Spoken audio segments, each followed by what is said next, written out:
9 ತಿಂಗಳ ಸಂಕಟ ನೀಡಿ ಹೊಟ್ಯಾಗ ಬೆಳೆದೆಲ್ಲೋ. ಹುಟ್ಟಿ ಬರುವ ಮುನ್ನ ಜೀವಕ್ಕ ಎಷ್ಟು ಕಷ್ಟ ಕೊಟ್ಟಿಯಲ್ಲೋ. 9 ತಿಂಗಳ ಸಂಕಟ ನೀಡಿ ಹೊಟ್ಯಾಗ ಬೆಳೆದೆಲ್ಲೋ. ಹುಟ್ಟಿ ಬರುವ ಮುನ್ನ ಜೀವಕ್ಕ ಎಷ್ಟು ಕಷ್ಟ ಕೊಟ್ಟಿಯಲ್ಲೋ. ಬರುವ ಕಷ್ಟಗಳ ಸಹಿಸಿದ ತಾಯಿ ನಿನ್ನ ನಂಬಿತಲ್ಲೋ. ಬರುವ ಕಷ್ಟಗಳ ಸಹಿಸಿದ ತಾಯಿ ನಿನ್ನ ನಂಬಿತಲ್ಲೋ. ತಾನು ಕೊರಗಿ ನಿನ್ನ ಕೋನ ಬೆಳೆಸಿದಂಗ ಬೆಳೆಸಿ ಬಿಟ್ಟಳಲ್ಲೋ.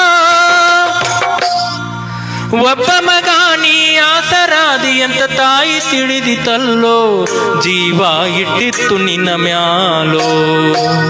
ದುಡ್ಡು ಕೊಟ್ಟರೆ ಬೇಕಾದು ಸಿಗತೈತಿ ಈ ಜಗದೊಳು ಕಾಣೋ. ಹಡೆದ ತಾಯಿಯನ್ನು ಕಳ್ಕೊಂಡ ಮ್ಯಾಲ